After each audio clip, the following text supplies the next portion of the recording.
Hey there, come on in.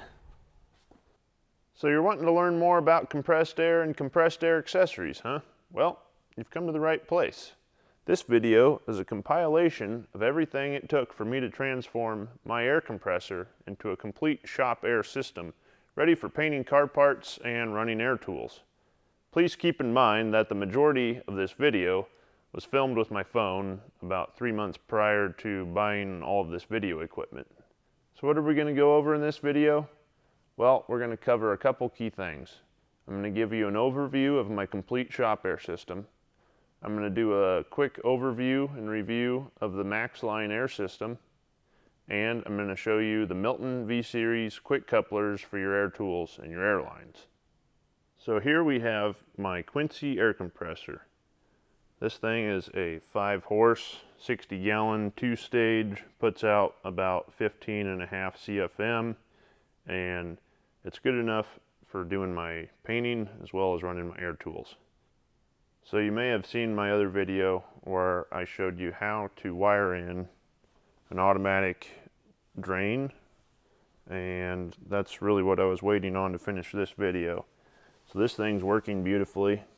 Every time the compressor turns on, it's going to send power to this solenoid, which automatically drains the water, which goes through this air tube and ends up going out through the wall outside, drains out on some rocks. So that keeps the majority of the water out of our system. Coming out of the tank, they have a 1/2-inch NPT fitting. We've got a ball valve so we can cap off the entire system.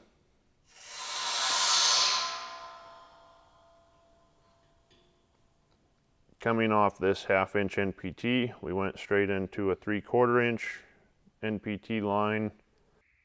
Alright, so one thing I want to show you is the female pipe thread fitting on a hose is going to be an actual swivel compression fitting. So you can see the conical shape of the ID there, and then on this fitting it's actually sealing on this inner chamfer. So this portion in here goes inside this, and it's got a seal on this inside chamfer. And so you got to make dang sure that when you buy these fittings, most of them have a real rough edge on the inside because they were poorly made. But this is a good way to show you what the seal looks like. You can see the inside of the hose coming up and sealing on the inside of this copper fitting. So no tape is needed on these threads because it's a compression fitting. We're not sealing on the threads. I have this sloped going towards the wall where I've run 3/4-inch pipe, copper pipe. We've got 22 total feet. So at the top, we've got 290s. So any water accumulating on this side is going to come down with gravity back into the tank and automatically drain. So I'm hoping, and from what I've seen, the majority of the water in the system actually automatically drains through that. So the copper tube does two things for us. Copper dissipates heat really well, so that helps the air cool down, which helps form the condensate so we can get the water out of our lines. It's also a long run, so that long length of tube is also going to help. Now on the left side here, we drop down, also utilizing gravity, and come into a 3-stage filter system here. So this primary filter that I'm going to run about 25 feet after the compressor, I got this on Amazon. It's about 180 bucks. This is a really cool design. It's a modular design, so each filter is its own separate piece, and then you have these junction blocks in the middle that have an O-ring on either side, and then this coupling system with a mounting tab on the back. So it's got a screw on the front and a screw there on the back. And each individual filter has threads, but the O-ring just rests against this flat surface. And actually, now that I'm rubbing my finger against that, you can actually even see it in the video. It's kind of bubbly, but the theory of the design is pretty neat. You can add on as many of these as you want. And the other really cool part is whether you're going to have your air flowing left to right or right to left. This mounting system here has an O-ring and 4 tabs, and so you can actually clock this 4 different directions.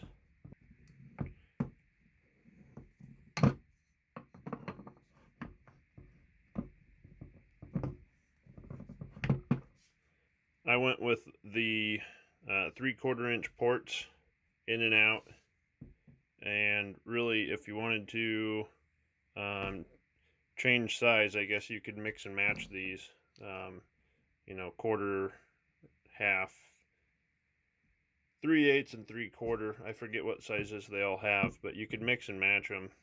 I went with 3/4 just to maximize flow. There's no point in going down to like a 3/8 or half inch when I can go full 3/4 inch. So this was actually the only system reasonably priced on the internet I could find with 3/4 inch in and outs. The only other one I could find was over $1,000. So that was another huge perk to going with this system. Went with the auto drain valves. All right, so as I mentioned, we have our auto drains on here. So since the water on this left side gravity feeds down into here, this automatically drains once it accumulates enough water in it. Our coalescing filter gets rid of any oil, and then we can run the desiccant in this. I have not even needed to run desiccant in this because my air is dry enough without it. Branching off here, we run a 3/8 inch line back over. I've zip tied it to the conduit on the wall. It comes up to this reel. I made a little bracket to bolt onto the compressor. And now we've got a nice little swivel auto spool reel. Now we start our Maxline system here. And I've also purposely run the line down so that any water that does come in right here can get back.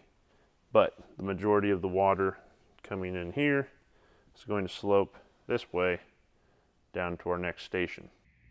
Okay, so I just want to show you before I put everything back up against the wall what this looks like as a whole. So basically one straight shot all the way down the wall. Our first drain station is here, and I've never seen water come out there yet.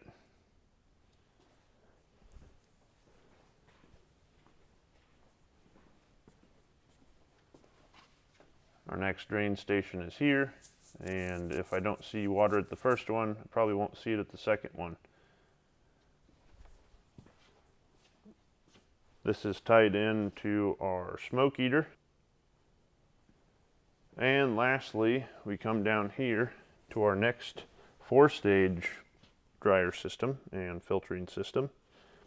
And this also has automatic drains on it. So here we just have our general filter, takes out some moisture, dirt, and then another coalescing filter, and then a large desiccant filter, which I also have not had to use yet.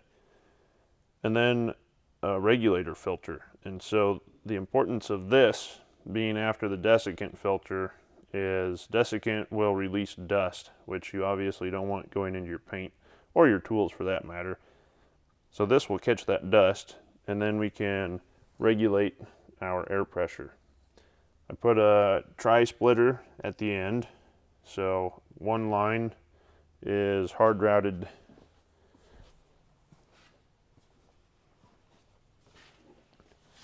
comes down to my plasma cutter, and I've got another regulator there, so I don't have to worry about blowing the seals out of the plasma cutter. Additionally, I have an air line I'll use for tools and painting.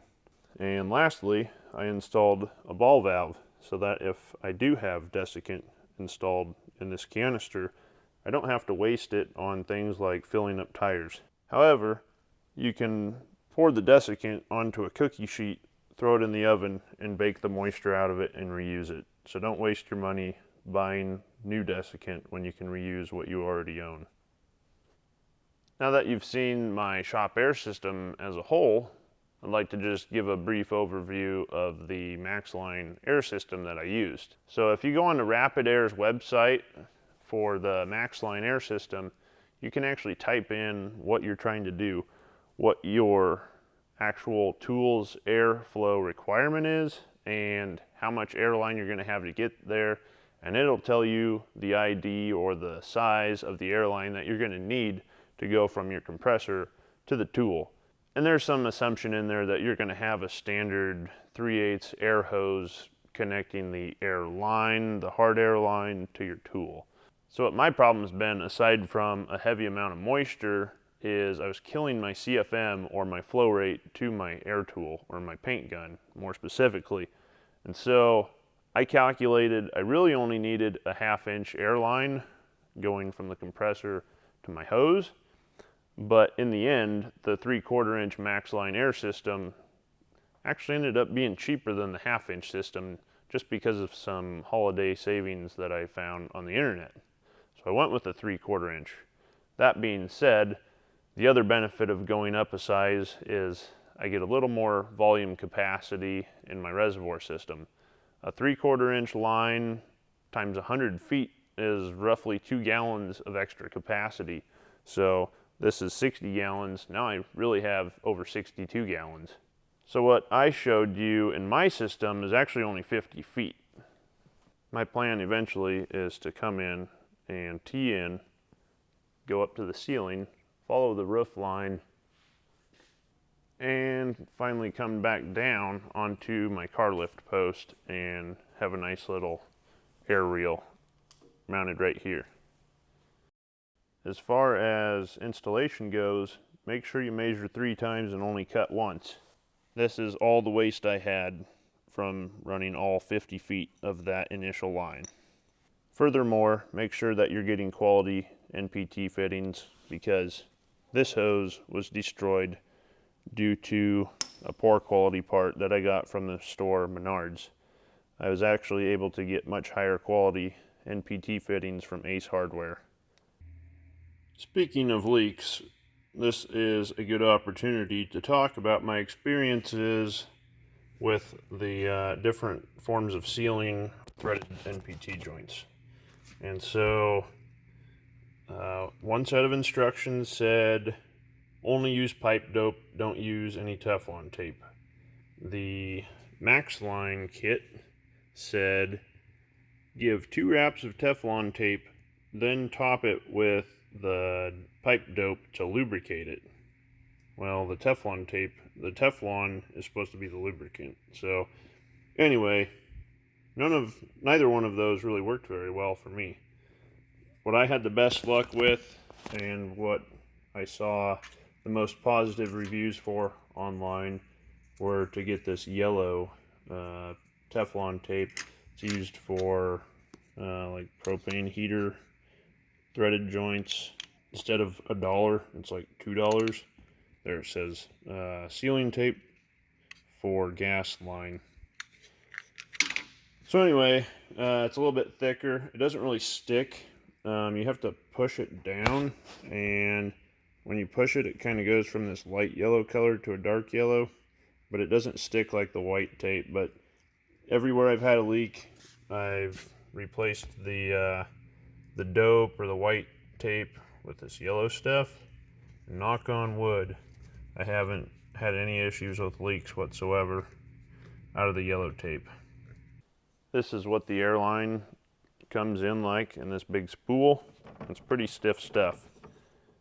It's actually got a layer of aluminum inside. So to straighten out your airline from that spool, you're going to need a tool, and this thing is fantastic. It inserts into a vise, tighten the vise down, and then you just take this simple little lever here, and this adjusts your height for your different size of line that you got to straighten out. And set it up to 3/4 inch, and then you roll this in and out, and it automatically straightens the line for you as you pull it in and out. But this thing goes well beyond the use for just this Maxline system. This goes all the way down to 3/16 line, all the way up to 1 inch, and I've already used it to form stainless steel brake lines and copper nickel fuel lines. So I'll drop the link in the description and you can check this bad boy out. But out of all of them that I've researched, this is the only one that is this versatile, this cheap, and this high in quality. Most of them that are more expensive are less versatile, and honestly, you're going to be hard pressed to find anything better quality than this. I'm not being paid by these people to sell this thing. I'm just that in love with it. I think I paid $120 or $130 for this thing, and I've used the heck out of it. You compare that to those little handheld ones that you slide over the line, you'd have several hundred invested into those because they're only good for one size of line. So when it comes to the union fittings, don't be afraid to crank down on these suckers. You have to get a full turn when you're putting these together. So I'll come in and I'll put a paint mark or a Sharpie mark on both sides, and I'll start tightening. Now, you don't have to do it all in one shot. You can tighten it, let it sit for a couple seconds, and come back. And it usually allows things to relax enough so that it's easier to turn. You don't want to break it, but you do have to go at least that full turn. So make sure you're not afraid to really put some torque on it. And lastly, I thought the deburring tool that came with the kit did a fine job. I didn't need to go out and buy a different deburring tool. However, I did find it much easier to use my adjustable line cutter from Rigid. So I'll throw a link for that in the description below. And I love this for brake line and fuel line as well. I did use the handheld cutters that came with the kit to make a couple cuts, but you had to be really careful you didn't squeeze too hard or you'd flatten the line out of round, and then it was a pain in the butt to install the fittings and get everything tightened up. So that's when I switched to this. And so that's it for the Maxline review. Now we will move on to the Milton V-Series fittings. So here I have my new V-style fitting from Milton. Here's the old coupler I had. This has 3 lines on it and it says U. I'm guessing that's because this takes a couple different styles. Plus it's the automatic style, which the V is also. They both have a gap at the top. So when you plug the fitting in, it's supposed to automatically close. These are from Menards and they are junk, and half the time they don't automatically close and they all leaked. So that's why, another good reason I'm getting rid of these. The nice thing about this V-style coupler is it's supposed to be universal. So it should accept my M-style on the tools that I don't necessarily need to convert up to the V-style fitting. And there you can see it was automatic when I pushed it in. And here we're going to test out this impact with the old M-style fitting. Then I'll swap out to the new V-style fitting and redo this.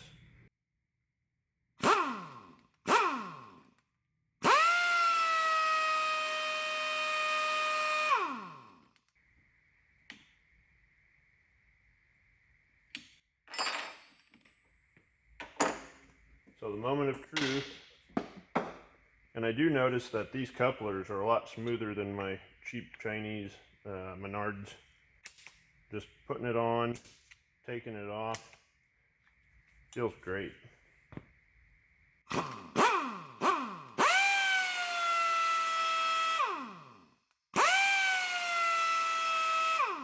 I don't know how that's going to sound on the computer, but standing right here in person, I can tell the decibel output is higher, which makes sense because if you look at this Ingersoll Rand impact specs, it actually has a decibel output for the given CFM. And so if we get higher noise output, it's reasonable to believe that we're getting more CFM through the gun. So maybe you've never even given a thought to your air fittings before, but there are a boatload of them out there. There's automotive, industrial, P, V, M. What the heck does any of that mean? Well, if you haven't really dove into this, you're probably running the M style. That's kind of the standard. That's what they have at all the department stores and hardware stores. The V is actually a huge upgrade, but relatively few people know about it when you ask people what fittings are running on their air hoses. So I'm going to save you guys a ton of time in researching and watching videos and reading documents like I did. The V series is not the absolute highest flowing fitting, but it's the best bang for the buck. There's some fittings above it that are way more expensive. I think Flexzilla has their own proprietary fitting that supposedly flows the most, but it costs a lot. And so I bought a carton of these, 20 fittings, is about 15 bucks for this carton. So really, if you're buying these brass fittings at the hardware store, you're probably paying more anyway. Now these are aluminum, so they can get dinged up a bit easier, but check out the difference here. So this is the M. They neck that down to about a 3/16 ID. This is the V. You can see it's a lot bigger on the inside. It's closer to a 1/4 inch. So that makes a huge difference in terms of flow. Now let's talk about hose. A standard hose is going to be 3/8, but the weird thing is they put 1/4 inch NPT fittings on the end. So that means you're going to have about a 1/4 inch opening at the end. So if you get this fitting, which is also roughly a 1/4 inch, you're going to maximize the flow coming out of this hose. Now I researched this, above and beyond, and thought, why would I not just get a 3/8 hose that's got 3/8 NPT fittings on the ends? I got one. It was hard to get and it was a lot more expensive, and did that same test with the impact with a special V series fitting with a 3/8 coupler on it. I didn't notice any difference in the decibel level of my impact, and so for the extra cost associated with getting the 3/8 ends on your hose, it's not worth it. The gains aren't there, but the gains are absolutely there when you're going to a V from an M. So just go ahead and get your standard 3/8 hose, whatever style you like, with the 1/4 inch ends. If you're wondering why I'm not running 1/2 inch, you really don't need a 1/2 inch air hose unless you're running a 3/4 inch or 1 inch impact, because that's way more air than anything's going to require. So it's been a couple months since I started using the V series fittings, and I was excited that my M series would still fit, and they do. But if you torque on it at all, you can hear it leaking. So especially if the M series fitting is worn out, they like to leak. So again, I just bought this carton full of fittings in bulk, and I've been changing the fittings out on my tools as I use them. And I can say the difference is absolutely worth it. So biggest tools that I've noticed a difference with, the die grinder. If I'm trying to oval out a hole in a thick piece of steel, that die grinder used to bog down and it'd stall out. Now that thing just chews away till there's nothing left. The impact, 1/2 inch Ingersoll impact from that last clip, that thing will take off nuts that it never used to even, make an attempt at. So huge difference there. As far as the difference that I saw with the paint, I tried to install all these parts one at a time and try them out to see what the difference really was. So the first thing I did was I installed the V series fittings on my paint gun and painted. and noticed a huge difference immediately in the atomization of the paint. Looked up the specs of what that paint gun required and then calculated what I was actually getting with the M series fittings, and I wasn't actually getting enough airflow. So right after that, I noticed I was actually atomizing the paint and getting a way smoother finish. After I installed the two-stage filter setup, I noticed immediately that all the moisture was gone. I used to be able to take an air chuck and hold down, and pretty soon water droplets would start coming out of the end of the hose. Now I can sit there and hold that thing down for 2 minutes, put a paper towel in front of it, and that thing's bone dry. I mean, there's no moisture coming out. So super happy with that.